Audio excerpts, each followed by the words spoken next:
तेङ्घ्रयुग्मं स्मरामि। यत्र योगीश्वर कृष्णो यत्र पार्थो धनुर्धरः तत्र श्रीविजयोर्भूतिर्ध्रुवा नीतिर्मतिर्मम। अनन्याश्चिन्तयन्तो मां ये जनाः पर्युपासते तेषां नित्याभियुक्तानां योगक्षेमं वहाम्यहं। स्मृते सकलकल्याणभाजनं यत्र जायते पुरुषं तमजं नित्यं मृजामि शरणं हरिं। सर्वदा सर्वकार्येषु नास्ति तेषाममङ्गलं येषां हृदि स्थो भगवान् मङ्गलायतनं हरिः। शुक्लाम्बरधरं विष्णुं शशिवर्णं चतुर्भुजं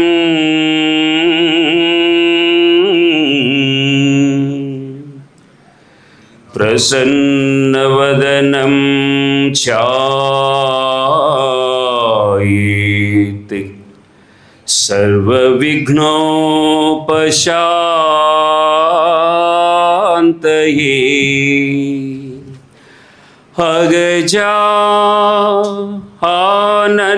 अगजाननपद्मार्कं गजाननमहर्निशम् अनेकदं तं भक्तानाम् एकदन्तमुपास्महे। या कुन्देन्दुतुषारहारधवला या शुभ्रवस्त्रावृता या वीणावरदण्डमण्डितकरा या श्वेतपद्मासना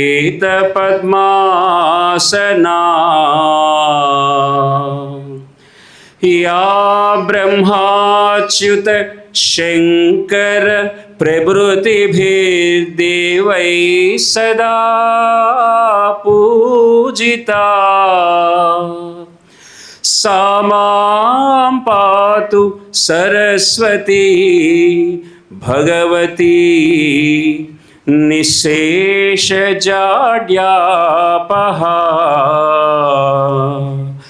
विना वेङ्कटेशं ननाथो ननाथः सदा वेङ्कटेशं स्मरामि स्मरामि। हरे वेङ्कटेश प्रसीद प्रसीद हरे वेङ्कटेश प्रसीद प्रसीद प्रियं वेङ्कटेश प्रयच्छ प्रयच्छ।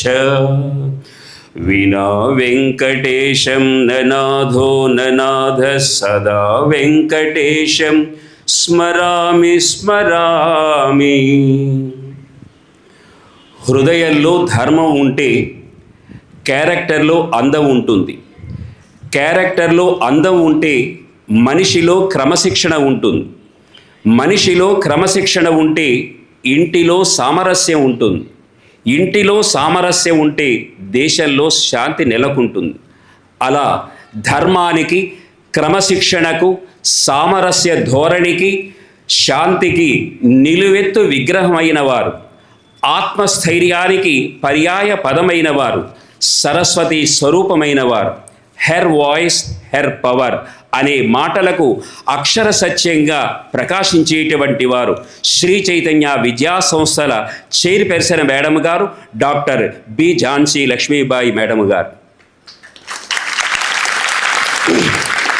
శ్రేయాన్ స్వధర్మో విగుణః పరధర్మా స్వనుష్ఠితాత్ స్వధర్మే నిధనం శ్రేయః పరధర్మో భయావహః. భగవద్గీతలో కర్మయోగంలో వ్యాస భగవానుడు చెప్పినటువంటి ఈ శ్లోకము 100% మేడం గారి జీవితానికి అద్దం పడుతుంది.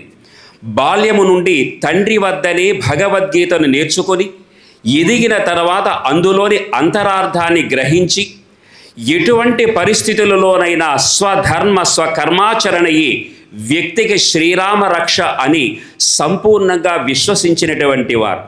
ఆ బలమే 40 సంవత్సరాల శ్రీ చైతన్యకు ప్రారంభంలో ఊపిరి పోసింది. 1986లో 87 మంది విద్యార్థులతో ప్రారంభమై నేడు 10 లక్షల మంది విద్యార్థులకు జీవన మార్గమైనటువంటి శ్రీ చైతన్యకు రథసారథులైనటువంటి వారు డాక్టర్ బిఎస్ రావు గారు, doctor B Jhansi Lakshmibai madam గారు. సామాన్య మధ్య తరగతి కుటుంబంలో పుట్టారు. వీరిద్దరూ కూడా, ఈ పుణ్య దంపతులు, వారి వారి జీవితంలో సాధించినటువంటి విజయాలు ఏవైతే ఉన్నాయో అవి కానీ, అలాగే అద్భుత ఫలితాలు కానీ ఏవి కూడా ఒక్క రోజులో సాధించినవి కావు. ఎన్నో రోజులు కన్నీటి పర్యంతమై వాళ్ళ స్వ జీవితాన్ని కూడా త్యాగము చేసుకొని ఈ స్థాయికి ఎదిగినవారు. 7.5 దశాబ్దాల కాలంలో వీరి జీవన గమనంలో వీరు సాధించినటువంటి విజయాలకు సంబంధించినటువంటి అంశాలు, వాళ్ళు ఏవి పాటించారో ఆ నియమాలు మీరందరూ కూడా కొన్నిటినైనా ఆచరించగలిగితే మీరందరూ కూడా అఖండ విజయాలు సాధించగలరనేది సత్యం, శివం, సుందరం. ఈరోజు అమృతతుల్యమైనటువంటి మాటలతో మీ అందరికీ కూడా చక్కనైనటువంటి మోటివేషన్ అందించడానికి వచ్చినటువంటి మేడము గారికి మనందరి తరపున శతద సహస్రద పాదాభివందనములు తెలియజేస్తూ ఉన్నాను. మేడము గారికి పుష్పగుచ్ఛాన్ని సమర్పించవలసిందిగా ఏజీఎం రవీంద్ర గారిని కోరుతున్నాను.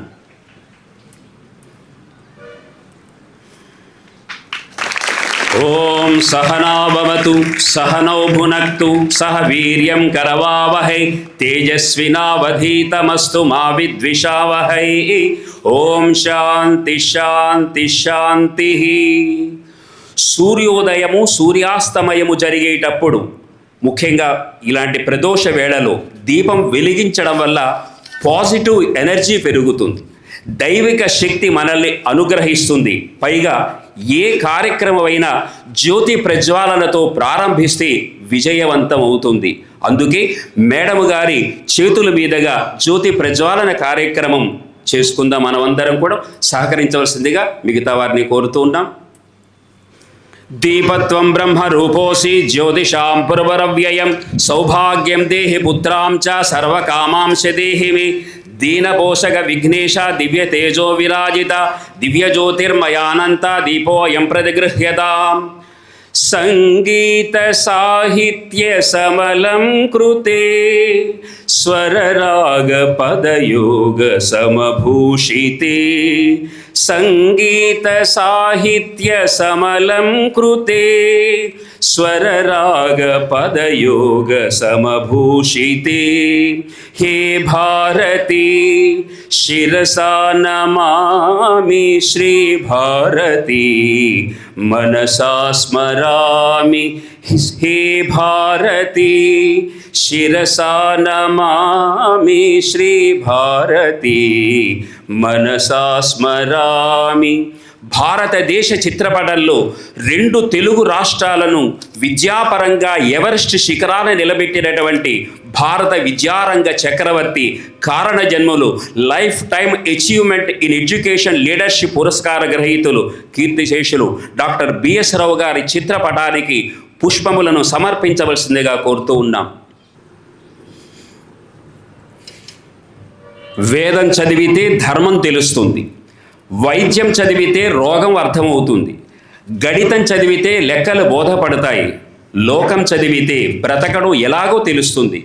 మేడం గారి పవర్ఫుల్ స్పీచ్ వింటే నీటిలో ఐఐటిలో ర్యాంకు ఎలా తెచ్చుకోవాలో తెలుస్తుంది. ఎందుకంటే అమ్మ మాటకి ఉండేటువంటి విలువ అలాంటిది, అమ్మ ప్రేమ అలాంటిది.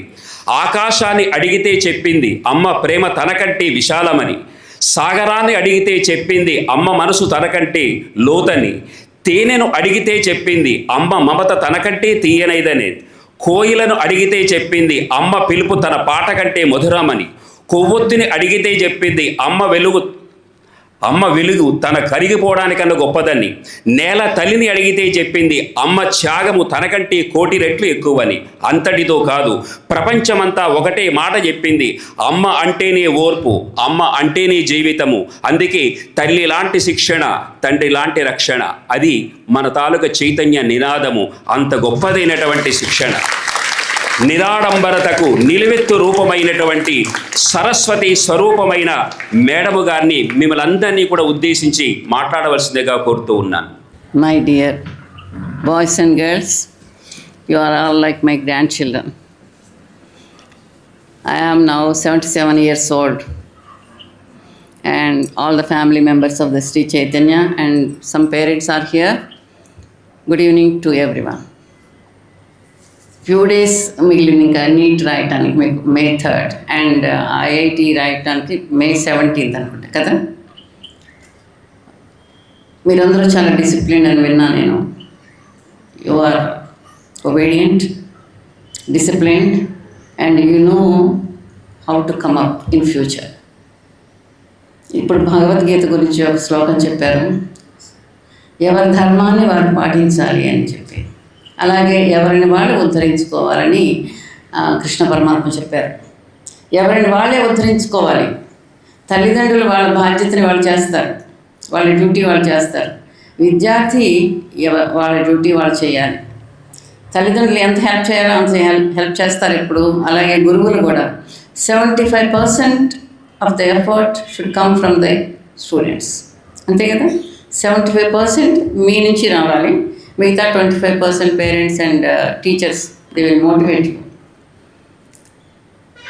ఇప్పుడు సీనియర్ ఇంటర్మీడియట్ స్టూడెంట్స్ చివరికి వచ్చేసారు. ఇప్పుడు జూనియర్ ఇంటర్ ఫస్ట్ ఇయర్ అయిపోయిన వాళ్ళు ఉన్నారు, 10th క్లాస్ కంప్లీట్ చేసిన వాళ్ళందరూ ఉన్నారు. You know the value of time. I know, అందరికీ తెలిసిందే వాల్యూ ఆఫ్ టైం ఏంటో. Time is more precious in life than anything, than money. Time is more precious. You can't buy time back with money. అది మీ అందరికీ కూడా తెలుసు. కానీ విద్యార్థి ఎక్కడ నష్టపోతారంటే పోస్ట్పోన్మెంట్ ఆఫ్ థింగ్స్. ఈరోజు అనుకుంటారు చాలా సీరియస్గా రేపటి నుంచి వర్క్ చేద్దామని, అలాగే నిన్న అనుకుని ఉంటారు ఇవాళ నుంచి వర్క్ చేద్దామని.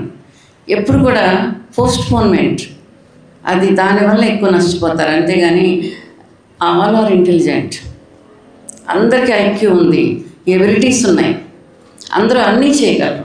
కానీ కొన్ని చిన్న చిన్న డిస్టర్బెన్సెస్ వల్ల, పోస్ట్పోన్మెంట్ వల్ల కొంచెం వెనక్కి వెళ్తూ ఉంటారు. ఇప్పుడు క్లాస్లో ఒక టీచరే కదా టీచ్ చేస్తారు అందరికీ. అలాంటప్పుడు ఆ వేరియేషన్స్ ఎందుకు వస్తున్నాయి అంటే lack of concentration in the class. అంతే కదా, lack of concentration in the class, అంతకుమించి ఏం లేదు. ఇంటెలిజెన్స్ ల్యాక్. ఐన్స్టీన్ ఆయనే చెప్పారనమాట, ఆల్బర్ట్ ఐన్స్టీన్, నేను నా ఇంటెలిజెన్స్ని, నా ఎబిలిటీని ఓన్లీ 25% ఉపయోగించుకున్నాను అని. మిగతా వాళ్ళందరూ ఎంత ఉపయోగించుకుంటారంటే వాళ్ళ బ్రెయిన్ సెల్స్ని ఓన్లీ 10 to 12%, మొత్తం ఎవరు ఉపయోగించుకోలేరు. కానీ ఆ 10 to 12%లోనే అచీవ్మెంట్స్ చాలా ఉంటాయి. దానికి రీజన్ ఏంటంటే మనం బాండ్ అబిలిటీస్ ఉంటాయి మనకి. అంటే పుట్టుకతోనే కొన్ని సంస్కారాలు ఉంటాయి అందరికీ, అది మన తల్లిదండ్రులు ఇస్తారు ఆ సంస్కారాన్ని. పుట్టుకతోనే ఎబిలిటీస్తో వస్తారు చాలామంది. దాన్ని ఎలా ఇంప్రూవ్ చేసుకోవాలనేది స్కూలింగ్ మొదలైన తర్వాత టీచర్స్ నుంచి, మీ స్టూడెంట్స్ నుంచి మీరు నేర్చుకుంటారు, సమాజం నుంచి నేర్చుకుంటారు. ఆ ఎబిలిటీస్ ఎలా ఉంటాయి అంటే యాటిట్యూడ్స్తో కలిసి ఉంటాయి ఎబిలిటీ. మీ యాటిట్యూడ్ ఎలా ఉంది అంటే మీ బాగున్న యాటిట్యూడ్స్, అది పాజిటివ్ యాటిట్యూడా నెగిటివ్ యాటిట్యూడా. You have to correct yourself all the time. ఎప్పుడైనా మీకు థాట్స్ డిఫరెంట్గా వస్తే దాన్ని ఇమీడియట్గా మీరు చేంజ్ చేసేసుకోవాలి. అంటే ట్రాక్లోకి మీ మైండ్ ఉంచుకోవాలి. అంతే కదా, మనసు పెట్టి మీరు ఒక సమస్యకి పరిష్కారాన్ని తెచ్చుకోవచ్చు. మనసు పెట్టి ఆలోచిస్తే ఒక సమస్యకి పరిష్కారం దొరుకుతుంది. అలాగే మనసు పెట్టి పనిచేస్తే విజయం వస్తుంది. మనసు పెట్టి చదివితే మంచి చదువు వస్తుంది. మనసు పెట్టి భక్తితో పూజ చేస్తే భగవంతుని ఆశీర్వచనం వస్తుంది. అన్నిటికీ కారణం ఏంటి? మైండ్. అంతేనా? మాస్టర్ ఆఫ్ ది మైండ్ అవ్వాలి మీరందరూ. మైండ్ మీ కంట్రోల్లో ఉండాలి. మీ కంట్రోల్లో ఉంటే you can achieve anything in life. ఇప్పుడే కాదు, ఫ్యూచర్లో కూడా అంతే. ఒక చిన్న పిల్లవాడు బెలూన్ సెల్లర్ బయటకు వెళ్తున్నప్పుడు అమాయకంగా అడుగుతాడు, ఒక బెలూన్ చాలా హైట్ వెళ్తుంది, ఒక బెలూన్ ఎందుకని కొంచెం ఎక్కువ హైట్ వెళ్ళట్లేదు అని. అతను ఏం చెప్తాడంటే, ఆ బెలూన్లో ఉన్నది హైట్ వెళ్ళే దానిలో హీలియం అనేది ఉంది, దానిలో ఎయిర్ ఉంది అంటాడు. పిల్లాడికి తెలియదు కదా ఎందులో ఏముంది అనేది. అలాగే మన మనసులో ఏముంది, మన యాటిట్యూడ్ ఎలా ఉంది, దాన్ని బట్టే మన లైఫ్ అంతా ఉంటుంది చివరి వరకు కూడా.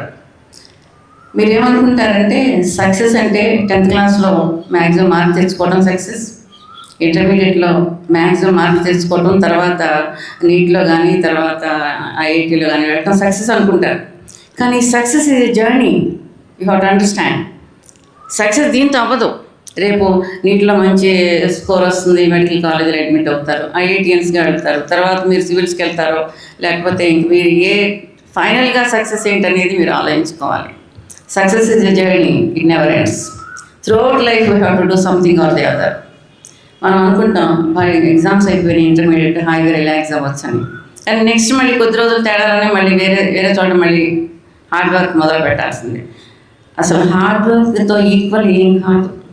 No substitute for hard work. ఎవరు వచ్చినా కష్టంతోనే వచ్చారు. ఎవరు ఈజీగా రాలా, ఎవరు ఈజీగా పైకి రాలేంతవరకు. మీరు సమాజంలో చూసుకోండి, సొసైటీలో, మీ ఫ్యామిలీస్లో చూసుకోండి, లేకపోతే మీ బంధువుల్లో చూసుకోండి, ఎక్స్ట్రాఆర్డినరీ లెవెల్స్కి వెళ్ళిన వాళ్ళు చాలామంది ఉంటారు. దానికి వాళ్ళు ఎలా వచ్చి ఉంటారు? డెఫినెట్గా దాని వెనక వాళ్ళ కష్టం చాలా ఉంది. అమ్మో నేను చాలా కష్టపడిపోతున్నాను అనే ఆలోచన రైట్ కాదు. అది మీకు ఆనందాన్ని ఇవ్వాలి. మీరు ఎంత వర్క్ చేస్తే మీకు అంత హ్యాపీనెస్ మిగులుతుంది. ఇప్పుడు ఈ కొద్ది రోజుల్లో మీరు ఇలా చేయండి అలా చేయండి చెప్పాల్సిన అవసరం లేదు నేను.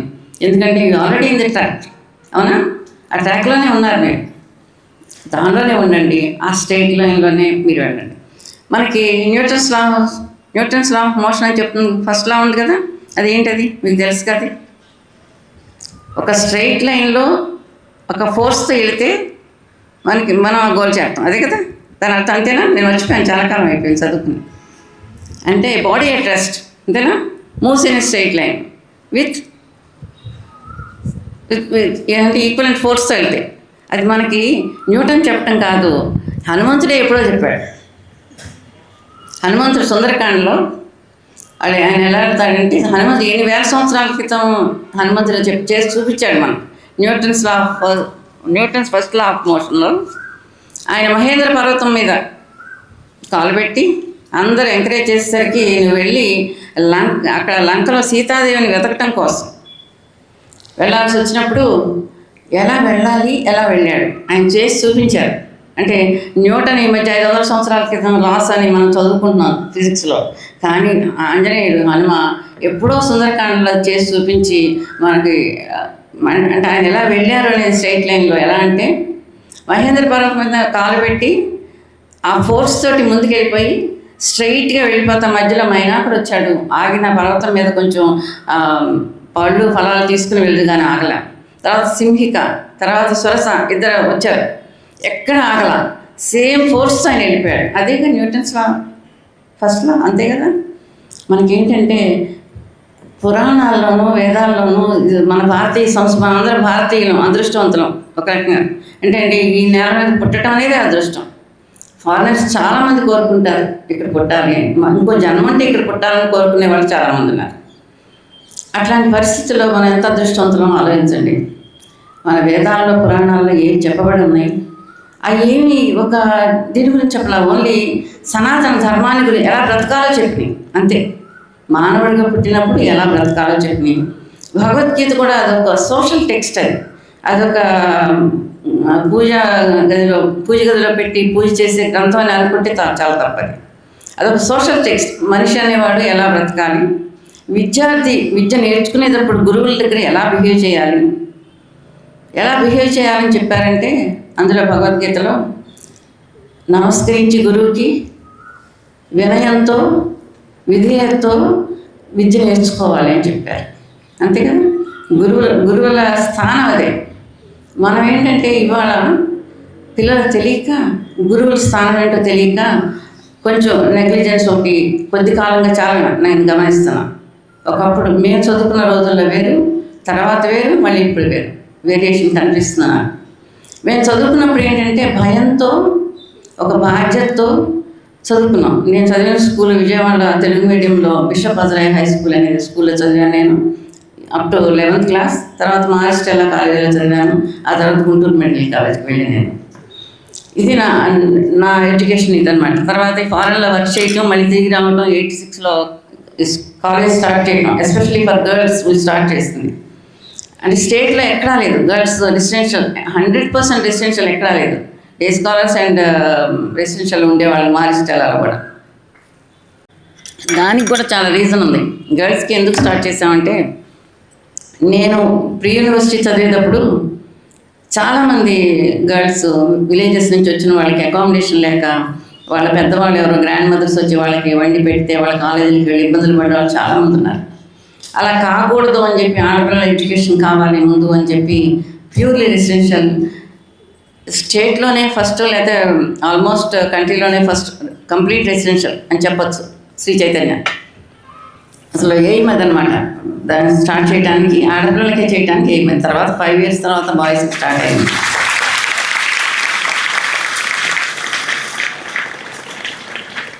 నేను ప్రీ యూనివర్సిటీ చదివేటప్పుడు ఇద్దరు డాక్టర్స్ కనిపించారు నాకు విజయవాడలో. డాక్టర్ సరోజిని అని ఒక ఆమె, డాక్టర్ కృష్ణకుమారి అని ఒక ఆమె కనిపించారు. మిగతా వాళ్ళు ఎవరు లేరు అసలు. ఇప్పుడు వీధిలో ఉన్నారు కదా డాక్టర్స్ చాలామంది ఉన్నారు. అప్పుడు ఓన్లీ MBBS ఆర్ DGOలే అంతే. ఇప్పుడు ఏంటంటే పోస్ట్ గ్రాడ్యుయేషన్ చేసి సూపర్ స్పెషాలిటీ చేసి చాలా చేశారు. అయితే ఇప్పుడు డాక్టర్స్గా వెళ్ళే వాళ్ళకి ఏం క్వాలిటీస్ డెవలప్ చేసుకోవాలి? మీరందరూ you are aiming to go to medicine కదా చాలామంది. అసలు ఏముండాలి వాళ్ళకి? అసలు క్వాలిటీస్ ఏముండాలి? First of all patience. You have to analyse. ఇప్పుడు బాయ్స్లో కూడా కొంతమంది మెడిసిన్కి వెళ్ళే వాళ్ళు ఉన్నారు. అసలు మనిషిగా పుట్టిన వాళ్ళకి ఏం కావాలి క్వాలిటీస్? ఫస్ట్ క్యారెక్టర్ బిల్డప్ చేసుకోవాలి, మంచి క్యారెక్టర్. డిసిప్లిన్ బిల్డప్ చేసుకోవాలి. అవి 2 ఉంటే ఎక్కడున్నా మీరందరూ సక్సెస్ఫుల్గా వస్తారు. అయితే ప్లీజింగ్ మేనర్స్, మనిషిని చూడగానే చక్కగా ఇన్వైట్ చేయటం, రిసీవ్ చేసుకోగలగటం. అంటే పేషెంట్స్ వచ్చినప్పుడు డాక్టర్స్ ఎలా ఉండాలి అనేది మీకు తెలిసే ఉంటుంది. ఎంత ప్లెజెంట్గా బిహేవ్ చేయాలి. అసలు ట్రీట్మెంట్ స్టార్ట్ చేయకుండానే వాళ్ళకి సగం జబ్బు తగ్గిపోయిందా అన్నట్టుగా ఉండాలి. వాళ్ళ రిసీవింగ్ అలా ఉండాలి. ఆ ధైర్యం అలా చెప్పగలగాలి. అలాంటి డాక్టర్స్ ఎంతమందో మా జనరేషన్లో కానీ మా ముందు జనరేషన్లో కానీ. కోదండ రామయ్య గారు అని చెప్పి ఇంజనీరింగ్ మెడికల్ కాలేజ్, ఎక్కడంటే గవర్నమెంట్ మెడికల్ కాలేజ్ గుంటూరులో, ఆయన సూపరింటెండెంట్గా ఉన్నారు మా టైంలో. మనం అనుకుంటాం పెద్దవాళ్ళు అయిన తర్వాత వాళ్ళు చిన్నప్పుడు ఏం కష్టపడ్డారు, ఎలా చదువుకున్నారు అనేది మనం ఆలోచించం అసలు. ఆయన విషయం నేను చెప్తాను. ఆయన వీధి లైట్ల కింద చదువుకున్నారు. జస్ట్ వీధి లైట్ల కింద చదువుకున్నారు కూర్చుని. ఎవరన్నా ఒక పూట భోజనం పెడితే తిన్నారు, ఒక పూట భోజనం లేకపోతే పస్తున్నారు. వీధి లైట్ల కింద చదువుకున్నారు. తర్వాత ఒక్కొక్కళ్ళు ఒక్కొక్క పూట భోజనం పెట్టేవారు ఆయనకి పిలిచి. డబ్బు లేదు, ఉండటానికి ఇది లేదు. అలాంటి పరిస్థితుల్లో ఆయన చదువుకున్నారు. ఆయన మాకు సూపరింటెండెంట్ అనమాట మెడికల్ హాస్పిటల్కి, గవర్నమెంట్ జనరల్ హాస్పిటల్కి. ఆయన ఎలాంటి అంటే మా రోజుల్లో, ఆయన రోజుల్లో ఇంకా ఇది మా రోజుల్లో అయినా మేము ఒక స్టెత్, BP ఆపరేటర్స్, ఒక టేబుల్, చైర్, కొన్ని మెడిసిన్స్ పెట్టి ప్రాక్టీస్ పెట్టేసాం మేము 74లో. అప్పటికి అది చాలా ఇదిగా అనిపించింది. ఇవాళ బ్రతకలేరు అట్లా.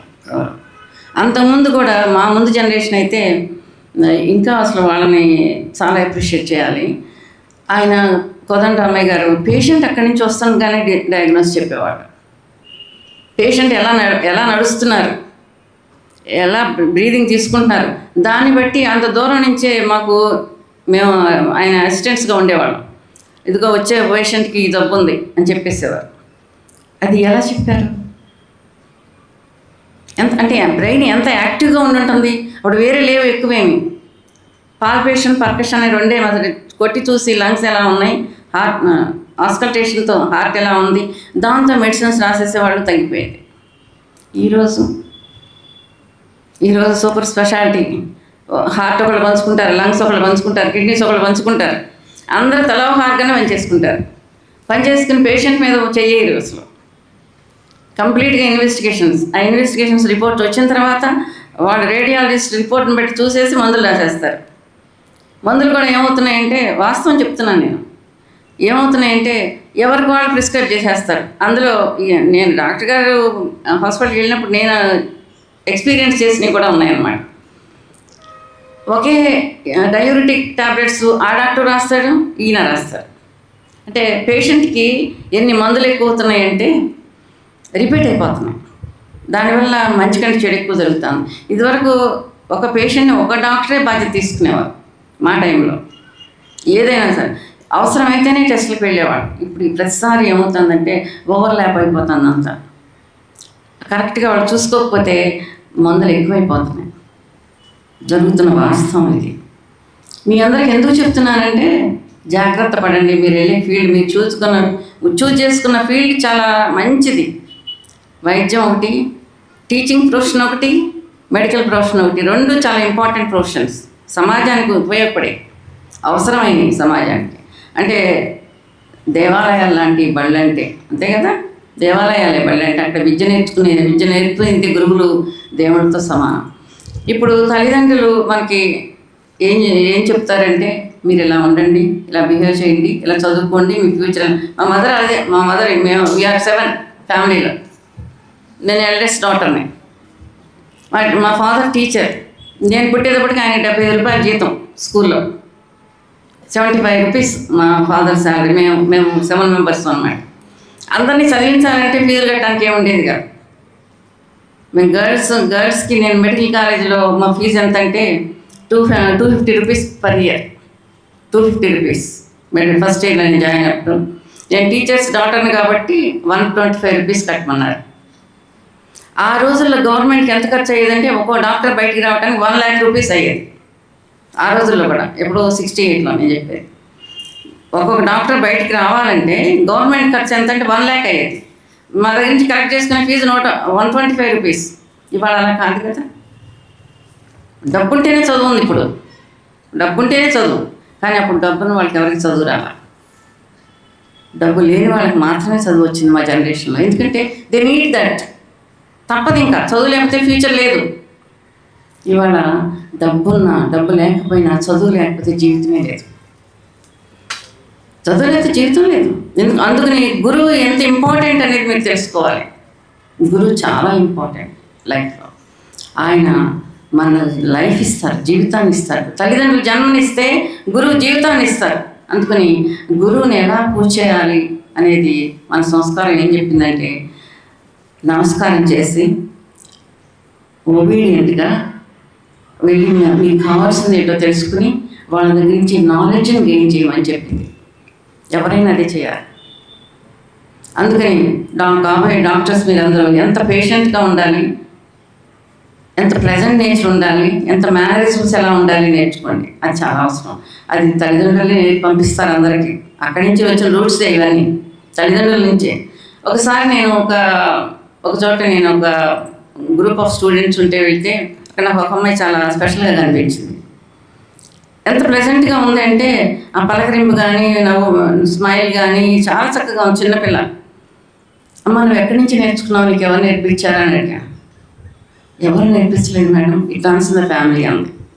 It runs in the family అంటే కొన్ని జనరేషన్స్ నుంచి మా ఫ్యామిలీలో ఇలాగే ఉన్నారని చెప్పింది ఆ పిల్ల. ఎంత అదృష్టమో చెప్పండి. అది మనం కొన్ని చూసి నేర్చుకోవాలి, కొన్ని స్వతహాగా మనకున్న దాన్ని మనం ఇంప్రూవ్ చేసుకుంటూ వెళ్ళాలి. అది చాలా అవసరం, మనిషిగా అవసరం అన్నమాట. ఇప్పుడు డాక్టర్స్ కాన్సన్ట్రేట్ చేసి నేను మాట్లాడితే సొసైటీ నీడ్స్ డాక్టర్స్ కదా. డాక్టర్ని దేవుళ్ళలాగా చూస్తారు. ఒక 75 years బ్యాక్ అనమాట. ఇది రియల్ స్టోరీ నేను చెప్పేది. ఒక అమ్మాయి ఒక డాక్టర్ దగ్గరికి వాళ్ళు వచ్చి, ఒక లేబర్ చాలా డిఫికల్ట్ లేబర్లో ఉంది ఒక అమ్మాయి, డెలివరీ అవ్వడం కష్టంగా ఉంది, ఒకసారి రండి అని రిక్వెస్ట్ చేస్తారు. ఆయన వెళ్తారు. వెళ్ళిన తర్వాత ఆ అమ్మాయి అడుగుతుంది అనమాట, డాక్టర్ నన్ను చంపేసేయండి అంటారు. నన్ను చంపేసేయండి అని అడిగితే,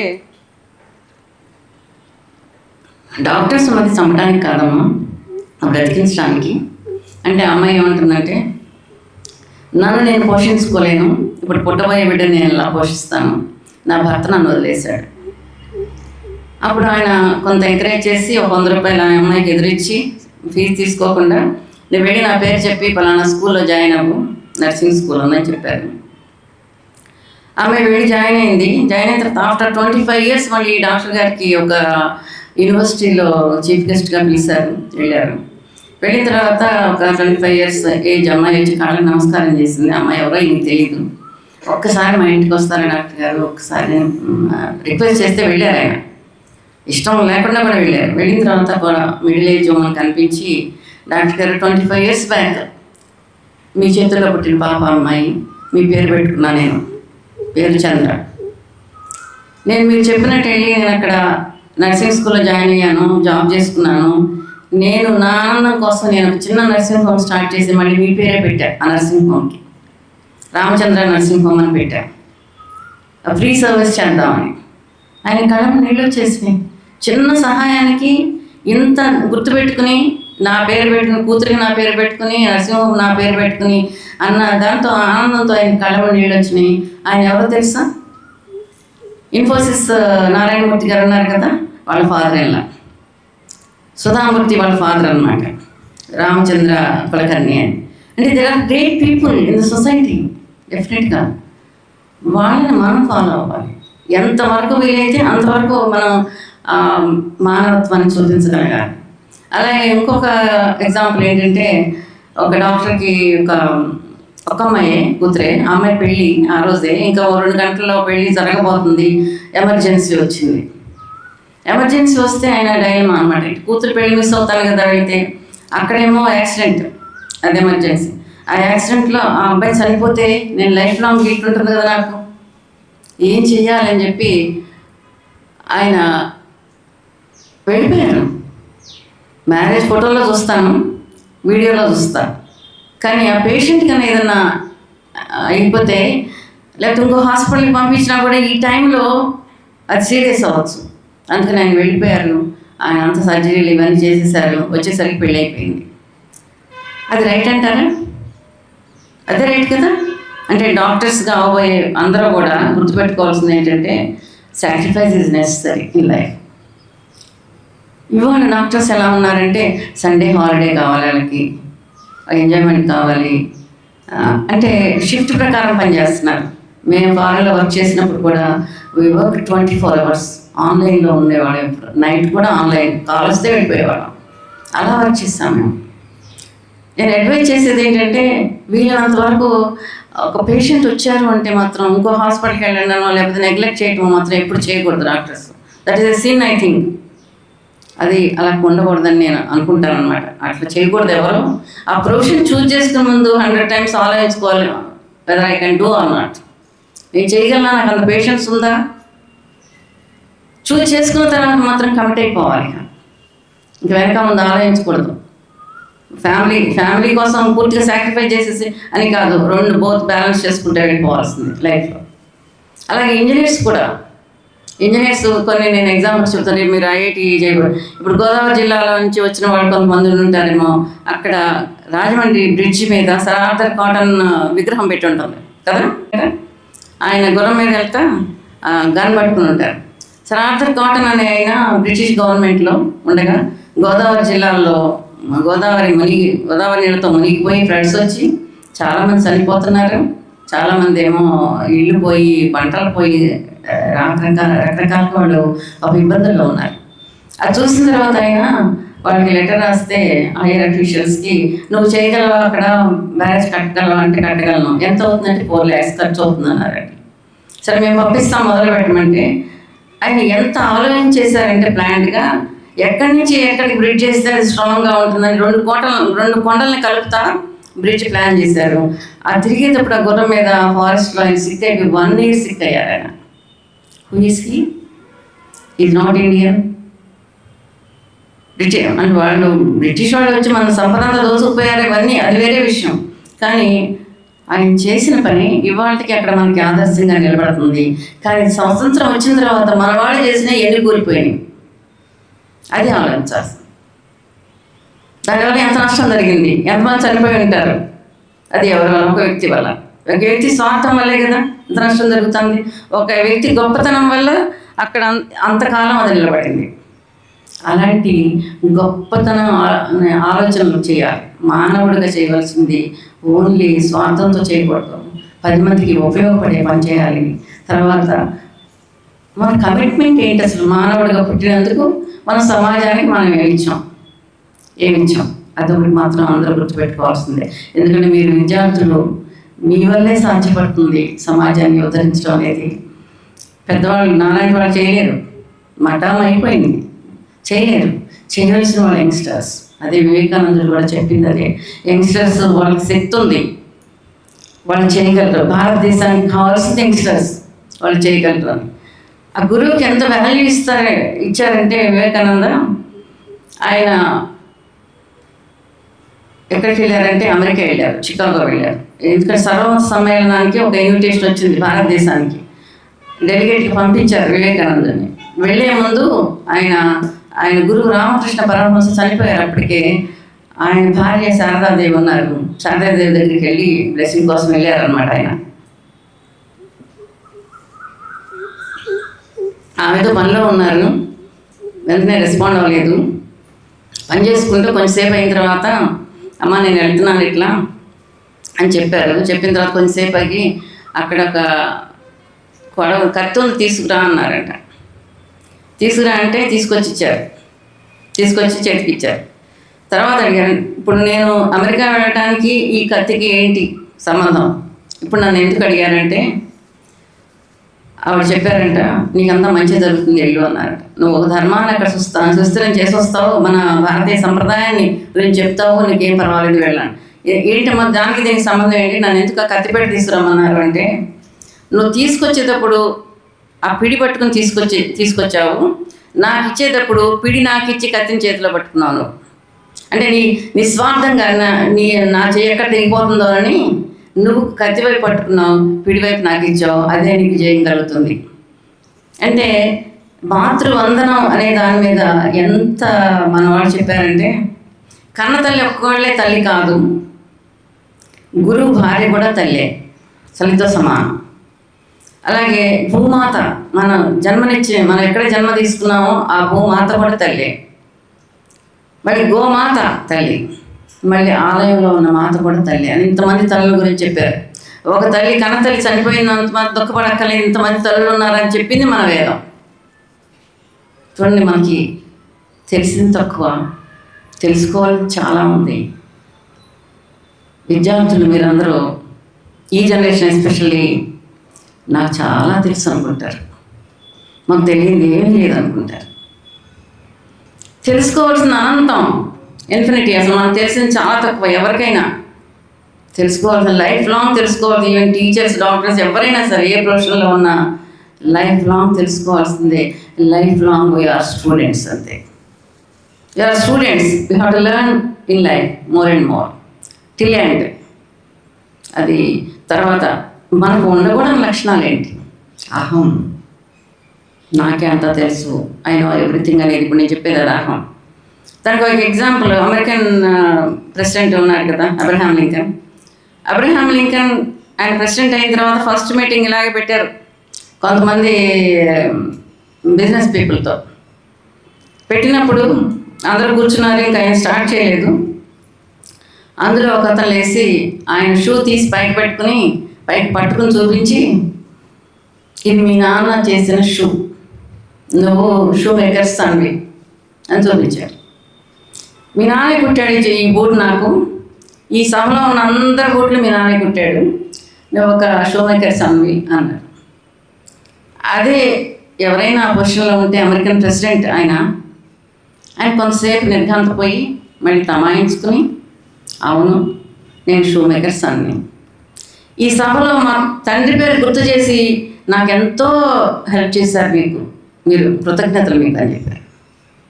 నా తండ్రి పేరు ఈ సభలో గుర్తు చేసి మంచి పని చేశారు మీరు. ఇవాళ నేను ఈ సభలో నా తండ్రిని గుర్తు చేసుకోవడం నా అదృష్టం అన్నారు ఆయన. ఎంతమంది అనగలరు చెప్పండి? అది ప్రెసిడెంట్గా ఉండి ఎవరిని పనిష్ చేయకుండా.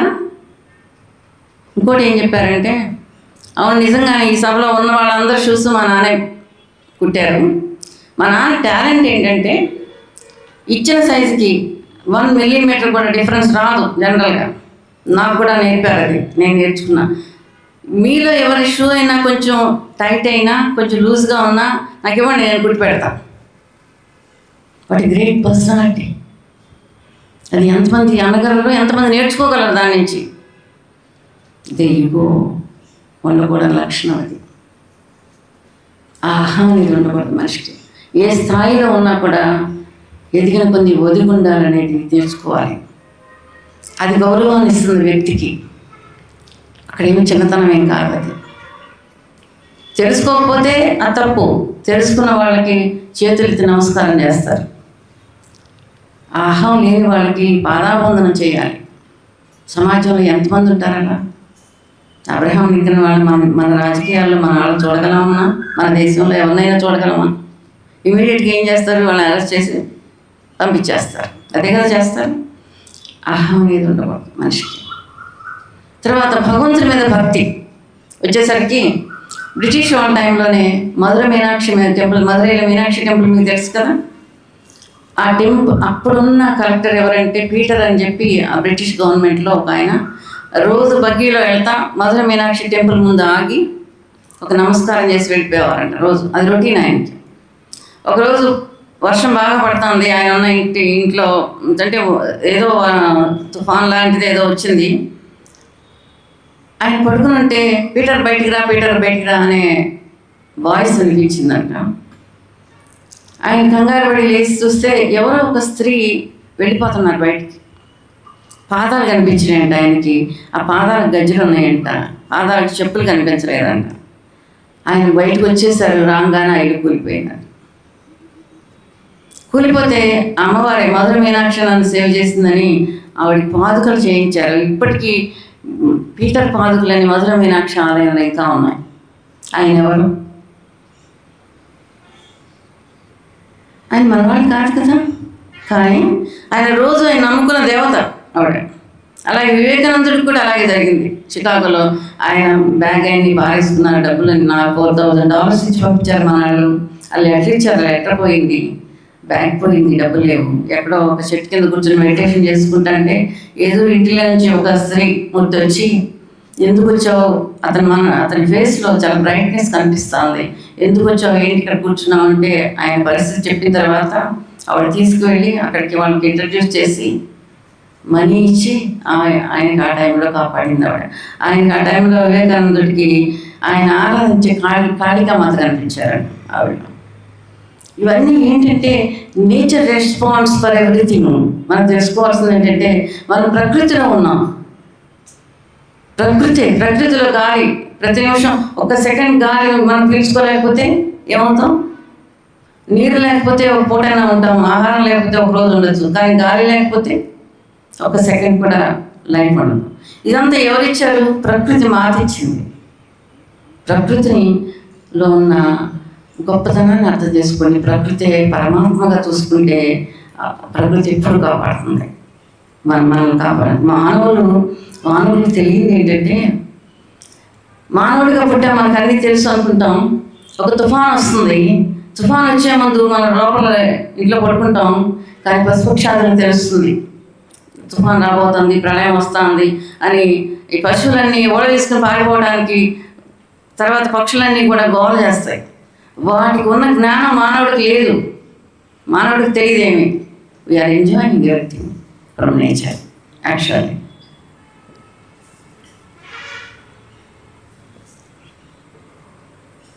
మీరు డాక్టర్స్ అవుతున్నారు కాబట్టి, డాక్టర్స్ కాబట్టి ఒక ఎగ్జాంపుల్ ఏంటంటే, డాక్టర్స్ జనరల్గా సలహా చెప్తూ ఉంటారు కదా ఆరోగ్యం గురించి. స్మోక్ చేసేవాళ్ళని స్మోక్ చేయొద్దని, డ్రింక్ చేసేవాళ్ళని డ్రింక్ చేయొద్దని చెప్తుంటారు. చెప్పి ఒక డాక్టర్ తీసుకొచ్చేసిందంట. ఇక ఎవరు వింటలా, ఎవరు మానట్లేదు. పేషెంట్ పద్దాకా వస్తున్నారు, కంప్లైంట్ చెప్తున్నారు, మానేస్తామని చెప్తున్నారు, మానట్లేదు. ఒకరోజు డెమాన్స్ట్రేషన్ చెప్దామని చెప్పి ఆయన క్లాస్ తీసుకుందామని వాళ్ళందరినీ కూర్చోబెట్టి ఆల్కహాలిస్ట్ అందరినీ డెమాన్స్ట్రేషన్ 2 గ్లాసుల్లో పెట్టి ఒక దానిలో ఆల్కహాల్, ఒక దానిలో వాటర్, డిస్టిల్ వాటర్ పోసి 2 ఎత్వాంశలు వదిలేరంట. అందులో ఒక దానిలో ఒకటి, ఒక దానిలో ఒకటి. ఇదేమో ఆల్కహాల్లో ఉన్నదేమో డిసింటిగ్రేట్ అయిపోయింది, ఇందులో ఉన్నది యాక్టివ్గా ఉంది.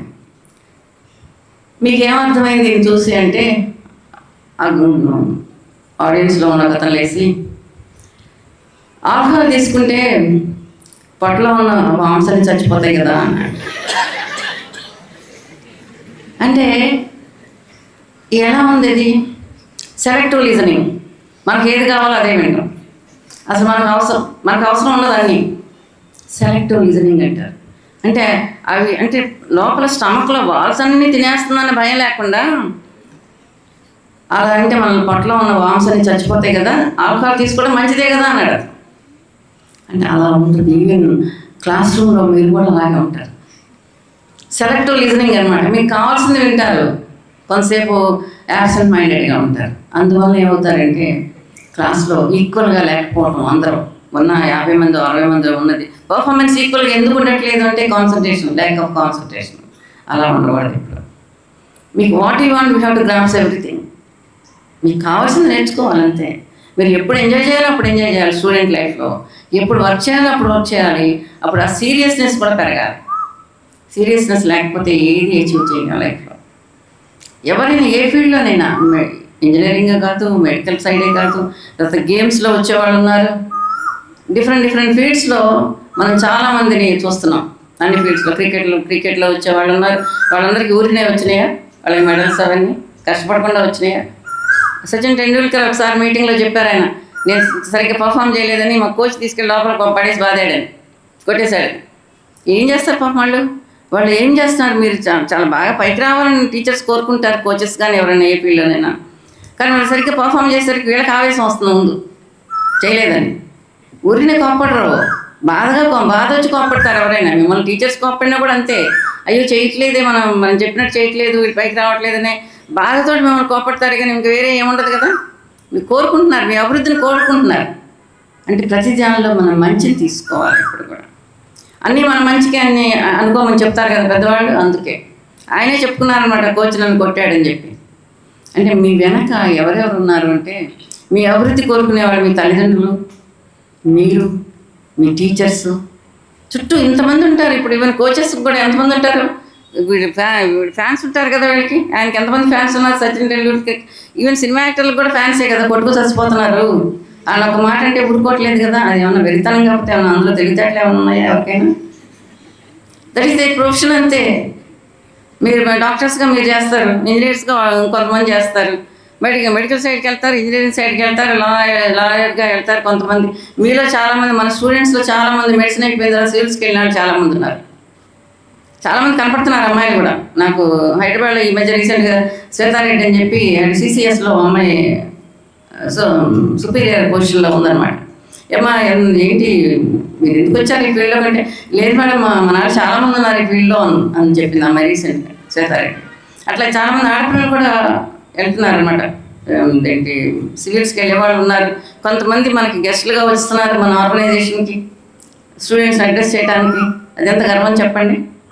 అదేనంట ఈ అబ్దుల్ కలాం చెప్పేవారంట, మీ లక్ష్యం ఎలా పెట్టుకోవాలి, మీ ఎయిమ్ ఏంటి, మీ గోల్ ఏంటి అంటే, ఫస్ట్ ఆఫ్ ఆల్ ఏంటంటే మీ పేరెంట్స్ హ్యాపీ అయిపోవాలి. ఫస్ట్ గోల్ ఏంటి? Parents should be happy with your performance. ఆ తర్వాత ఏమనుకోవాలంటే, నన్ను ఎప్పుడైనా నా కాలేజీ, నేను చదివిన కాలేజీ, నేను ఎక్కడైతే నేను అచీవ్మెంట్ చేశానో ఆ కాలేజీ నన్ను ఎప్పుడన్నా గెస్ట్గా పిలవాలని కోరుకోవాలండి.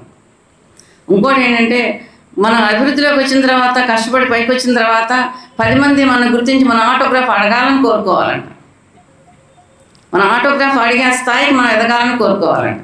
మనమేమో ఆ కార్డులకి, పాస్పోర్ట్కి అప్లై చేస్తాం, సిగ్నేచర్ పెడతాం, లేకపోతే ఆధార్ కార్డులో అన్ని కార్డులకి సిగ్నేచర్ పెడతాం. కానీ మన సిగ్నేచర్ అడిగేవాళ్ళు ఉండాలని కోరుకోవాలి. ఆ లెవెల్కి మనం ఎదగాలని కోరుకోవాలని అబ్దుల్ కలాం చెప్పేవాళ్ళు అన్నమాట. ఇవన్నీ ఏంటంటే జీవితం ఎలా ఉండాలి, లైఫ్ ఎలా ఉంటే మన జీవితం హ్యాపీగా ఉంటుంది, మనం కోరుకున్న స్థాయికి మనం ఎదిగామా, ఎప్పుడు కూడా క్వశ్చన్ చేసుకోవాల్సిందే. ఇప్పుడు నా క్లాస్మేట్సే ఉన్నారు చాలామంది, అప్పుడప్పుడు కనిపిస్తారు. కొంతమంది డాక్టర్స్ అయ్యారు, కొంతమంది టీచింగ్ ప్రొఫెషన్కి వెళ్ళారు. ఆ రోజుల్లో ఇంజనీర్స్గా వెళ్ళిన వాళ్ళు లేరేవాళ్ళు. కానీ చాలామంది మ్యారేజ్ చేసుకున్నారు, ఓన్లీ ఇంట్లో ఉండిపోయారు అంతే. కలిసినప్పుడు ఏమనుకుంటారంటే, ఆ రోజుల్లో నాకు తెలియలేదు చదువుకోవాలని, అప్పుడు చదువుకోలేకపోయాను, ఇప్పుడు బాధపడుతున్నాను, అప్పుడు చదువుకోలేదే. ఎవరైనా అంతే. సమాజంలో మనకి కనిపించే వాళ్ళ చాలామంది అలాగే ఉండిపోతారు. అట్లా ఉండకూడదు. మీ లైఫ్ మీది, దానికోసం మీరు కష్టపడాలి. మీరు కష్టపడితేనే మీ జీవితం బాగుంటుంది. పేరెంట్స్ ఎంతవరకు మీకు హెల్ప్ చేస్తారు, చదువుకొని ప్రోత్సాహం చేస్తారు, ఫైనాన్షియల్ హెల్ప్ చేస్తారు. ఒక్క మానవులకి తల్లిదండ్రులు 25 30 ఏళ్ళు పోషిస్తున్నారు.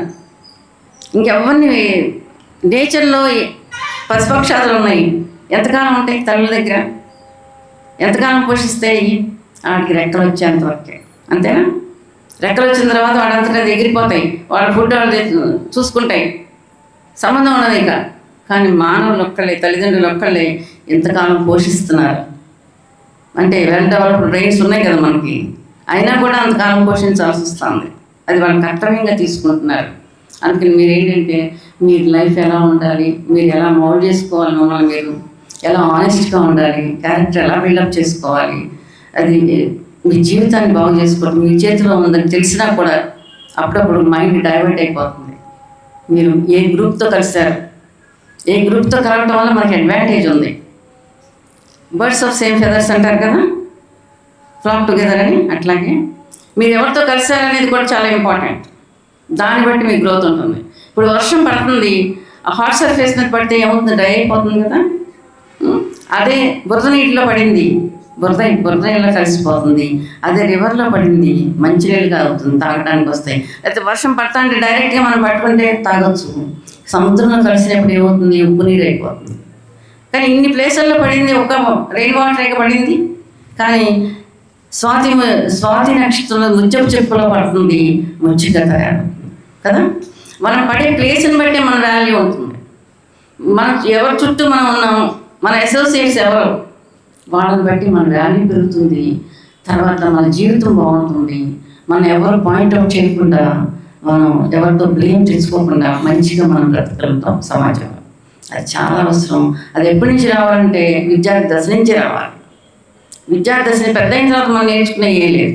మన యాటిట్యూడే మనని తీసుకెళ్ళిపోతాం. లైఫ్ లాంగ్ ఒకే యాటిట్యూడ్తో వెళ్ళిపోతాం. అంతే, పెద్దగా మారిపోయాం తర్వాత. అందుకని మీరు ఇప్పటికీ మీరు అన్నీ నేర్చుకునే ఉంటారు. కాకపోతే ఏంటంటే ఈ ప్రికాషన్స్ అన్నమాట, ఎలా ఉండాలి, మనం ఎలా బ్రతకాలి జీవితంలో, లైఫ్లో ఎలా ఉండాలి, ఎలా మంచిగా ఉండాలి. మీరు మంచి వాళ్ళతో కలిస్తే మంచితనం వస్తుంది. అంటే అచీవర్స్తో కలిసారనుకోండి, అచీవ్మెంట్స్ని ఆలోచిస్తారు. ఇప్పుడు ఆలోచించే వాళ్ళతో కలిస్తే ఆలోచనలే ఉంటాయి. ఏమొద్దు, ఎప్పుడు ఏదో కంప్లైంట్ చేసే వాళ్ళతో కలిసారనుకోండి, ఎప్పుడు కంప్లైంట్స్ చేస్తూ ఉంటారు. అది ఏంటంటే మనం ఎవరితో కలిసామనేది చాలా ఇంపార్టెంట్. అది కూడా ఈ ఏజ్లో చాలా ఇంపార్టెంట్. మిమ్మల్ని మీరు ప్రొటెక్ట్ చేసుకోవాలి, మిమ్మల్ని మీరు సేవ్ చేసుకోవాలి. అది చాలా అవసరం. ఈవెన్ మెడికల్ కాలేజీకి, ఇంజనీరింగ్ కాలేజీకి వెళ్ళిన తర్వాత కూడా విపరీతమైన ఫ్రీడమ్ ఉంటుంది.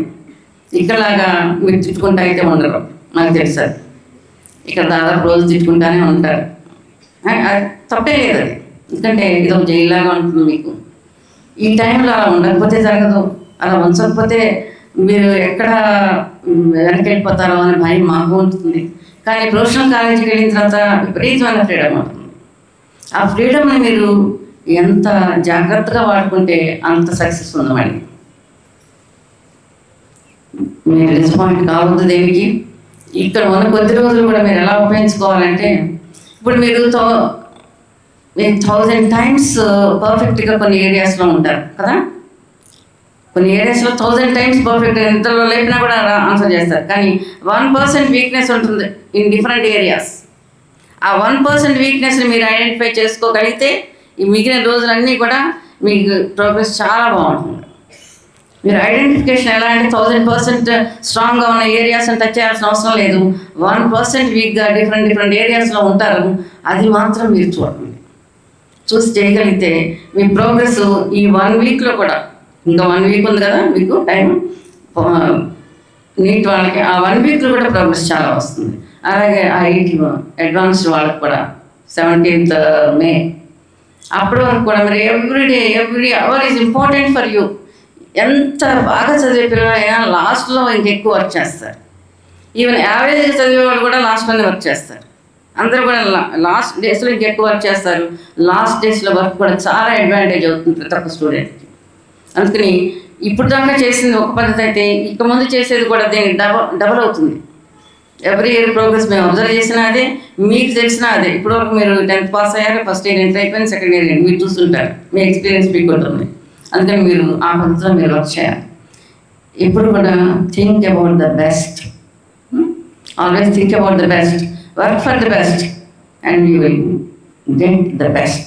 Okay, thank you so much and I wish all the students good luck. మీరు బాగా చేయగలరు, బాగా చేస్తారు. We are expecting so much from you. Your life will be good in future also. Success is yours. Thank you so much.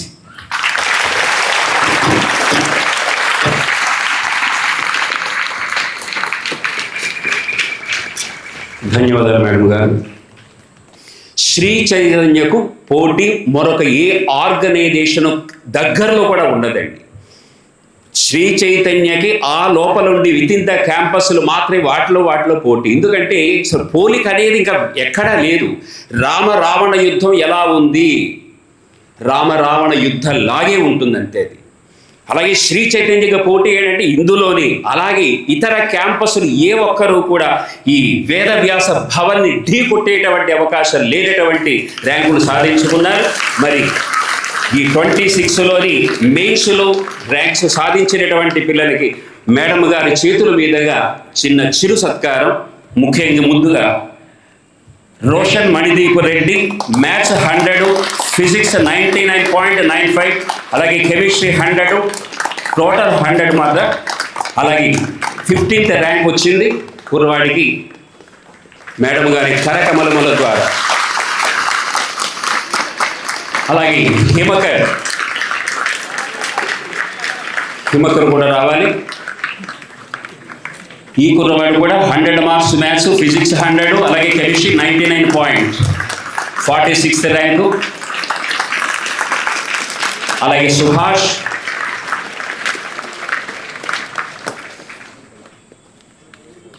60th rank.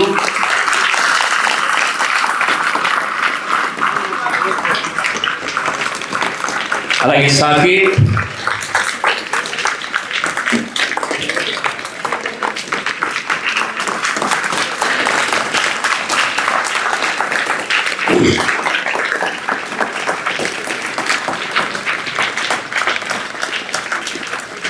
Thank you madam.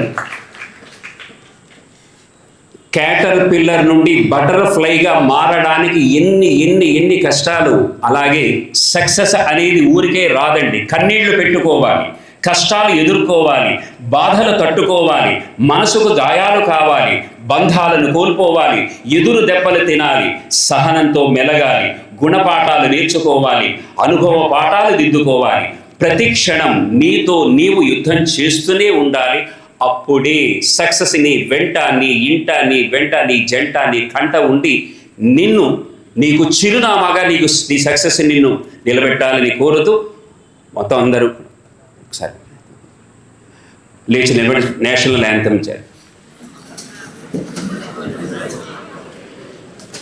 Jana Gana Mana अधिनायक जय हे भारत भाग्य विधाता पंजाब सिंधु गुजरात मराठा द्राविड उत्कल वंगा विंध्य हिमाचल यमुना गंगा उच्छल जलधि तरंगा तव शुभ नामे गागे तव शुभाशिष मागे गाहे तव जय गाथा जनगण मंगलदायक जय हे भारत भाग्य विधाता जय हे जय हे जय हे जय जय जय जय हे जय हिंद.